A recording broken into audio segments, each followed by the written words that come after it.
ಕಾವೇರಿಯ ಕಿಚ್ಚು ಜ್ವಾಲೆಯಾಗಿ ಈಗ ಹತ್ತಿಕೊಂಡಿದೆ. ಜಲಸಮರ ತಮಿಳುನಾಡು ಇದನ್ನು ಹೇಗೆ ನೋಡ್ತಾ ಇದೆ? ಅಲ್ಲಿನ ಪರಿಸ್ಥಿತಿ ಹೇಗಿದೆ? ರಾಜ್ಯದಲ್ಲಿ ಭೀಕರ ಬರ, ತಮಿಳುನಾಡಿನಲ್ಲಿ ನೀರಿದೆಯೋ ಇಲ್ವೋ ಅನ್ನೋದನ್ನ ರಿಪಬ್ಲಿಕ್ ಕನ್ನಡ ಗ್ರೌಂಡ್ ರಿಪೋರ್ಟ್ ಮೂಲಕ ನಿಮ್ಮ ಮುಂದೆ ತೆರೆದಿಡ್ತಾ ಇದೆ.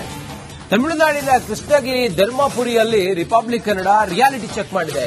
ಕರ್ನಾಟಕದಲ್ಲಿ ಕಾವೇರಿ ನೀರಿಗಾಗಿ ಉರುಳು ಸೇವೆ ಮಾಡ್ತಾ ಇದ್ದಾರೆ ರೈತರು, ಕನ್ನಡ ಪರ ಸಂಘಟನೆಗಳು. ತಮಿಳುನಾಡಲ್ಲಿ ಕಾವೇರಿ ನೀರಿನಲ್ಲಿಯೇ ಜನ ಸ್ವಿಮ್ ಮಾಡ್ತಾ ಇದ್ದಾರೆ. ನಾವು ನೀರಿಲ್ಲ, ಕುಡಿಯೋಕ್ಕೂ ನೀರಿಲ್ಲ ಅಂತೇಳಿ, ಕೃಷಿಗೆ ಬಿಡಿ ಕುಡಿಯೋಕ್ ನೀರಿಲ್ಲ ಅಂತೇಳಿ ಅಂದ್ರೆ ಕನ್ನಡಿಗರು ಪ್ರತಿಭಟನೆಯನ್ನ ಮಾಡ್ತಾ ಇದ್ರೆ ಕರ್ನಾಟಕದಲ್ಲಿ. ಇತ್ತ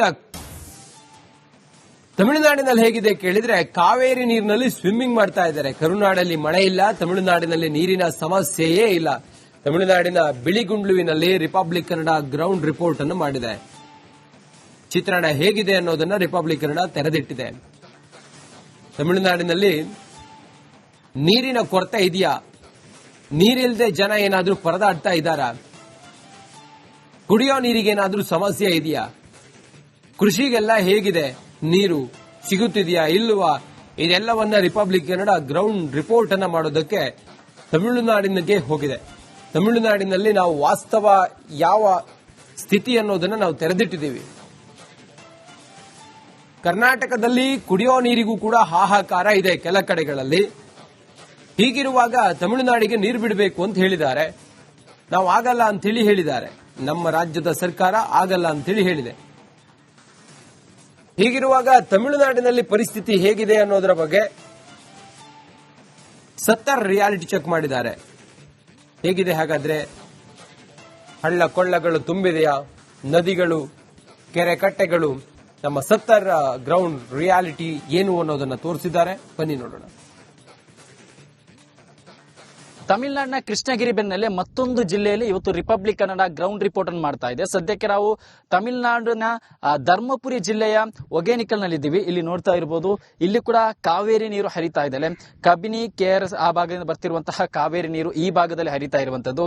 ಇಲ್ಲಿಂದ ಮೆಡ್ಡೂರು ಹೋಗಿ ಅಲ್ಲಿಂದ ತಂಜಾವೂರಿಗೆ ಈ ಒಂದು ನೀರು ಹೋಗುತ್ತೆ. ಅಲ್ಲಿ ಆ ಭಾಗದ ಕೃಷಿ ಚಟುವಟಿಕೆ ಈ ಒಂದು ನೀರನ್ನು ಬಳಕೆ ಮಾಡಲಾಗ್ತಾ ಇದೆ.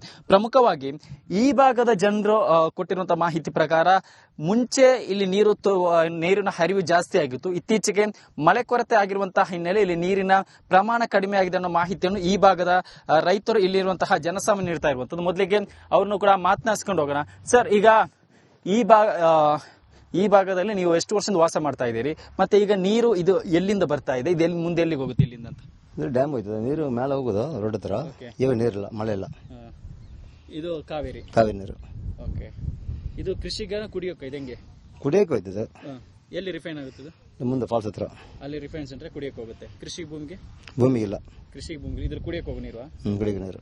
ಇದರಲ್ಲಿ ತೆಪ್ಪದಲ್ಲಿ ನೀವೇನ್ ಮಾಡ್ತಿರೋದು? ಗಾಡಿ ಬೆಟ್ಟ ಹೋಗೋದು, ಮಲೆ ಮೇಲೆ ಸುಟ್ಟು ಆ ಕಡೆಯಿಂದ ಈ ಕಡೆಗೆ.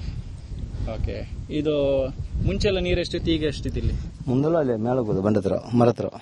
ಈಗ ಇಲ್ಲಿ ನೀರು ಕುಡಿಯೋಕೆ ಪ್ರಾಬ್ಲಮ್ ಇದೆ ಹೆಂಗೆ? ಪ್ರಾಬ್ಲಮ್ ಇರ್ತದೆ. ಕೃಷಿಗೆ ಪ್ರಾಬ್ಲಮ್ ಇದೆ ಹೆಂಗೆ? ನೀರು ಕಡಿಮೆ ತುಂಬಾ.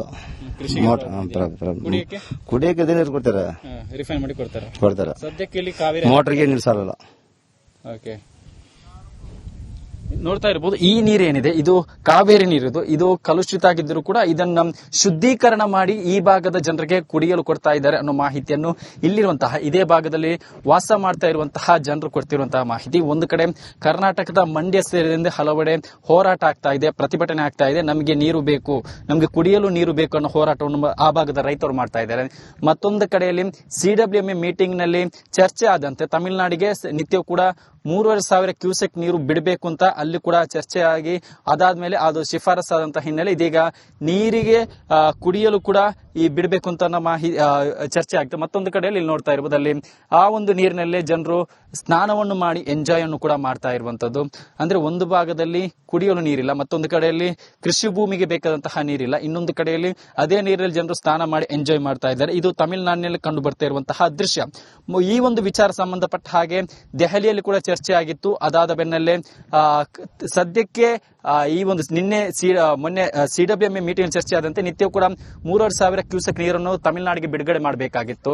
ಅಂದ್ರೆ ಆ ಒಂದು ವಿಚಾರ ಅಲ್ಲಿ ಚರ್ಚೆ ಆಗಿತ್ತು. ಬಟ್ ತಮಿಳುನಾಡಿನ ಪರಿಸ್ಥಿತಿ ಈ ರೀತಿಯಾಗಿದೆ. ಇಲ್ಲಿ ಕಂಪ್ಲೀಟ್ ಆಗಿ ಮಳೆ ಬಂದಂತ ಸಂದರ್ಭದಲ್ಲಿ ಈ ಒಂದು ಲೇಕ್ ಏನಿದೆ ತುಂಬಾ ನೀರಿನ ಪ್ರಮಾಣ ಹೆಚ್ಚಾಗಿತ್ತು. ಬಟ್ ಈಗ ನೀರಿನ ಪ್ರಮಾಣ ಕಡಿಮೆ ಆಗಿದೆ ಮಳೆ ಕೊರತೆಯಿಂದ ಅನ್ನೋ ಮಾಹಿತಿಯನ್ನು ಈ ಭಾಗದ ಜನರು ನೀಡ್ತಾ ಇದ್ದಾರೆ. ಬಟ್ ಅದೇ ಕುಡಿಯುವ ನೀರಿನಲ್ಲಿ ಒಂದು ಕಡೆ ಸ್ನಾನವನ್ನು ಮಾಡ್ತಾ ಇದ್ದಾರೆ, ಮತ್ತೊಂದು ಕಡೆ ತೆಪ್ಪದಲ್ಲಿ ಸಂಚಾರ ಮಾಡ್ತಾ ಇದ್ದಾರೆ. ಮತ್ತೊಂದು ಕಡೆಯಲ್ಲಿ ಈ ಒಂದು ನೀರು ಇಲ್ಲಿಂದ ಕಲುಷಿತ ಆಗಿರುವಂತಹ ನೀರು ಶುದ್ಧೀಕರಣ ಮಾಡೋ ತದನಂತರ ಜನರಿಗೆ ಕೊಡಲಾಗುತ್ತ ಅನ್ನೋ ಮಾಹಿತಿಯನ್ನು ಇಲ್ಲಿರುವಂತಹ ಜನಸಾಮಾನ್ಯರು ನೀಡ್ತಾ ಇರುವಂತದ್ದು.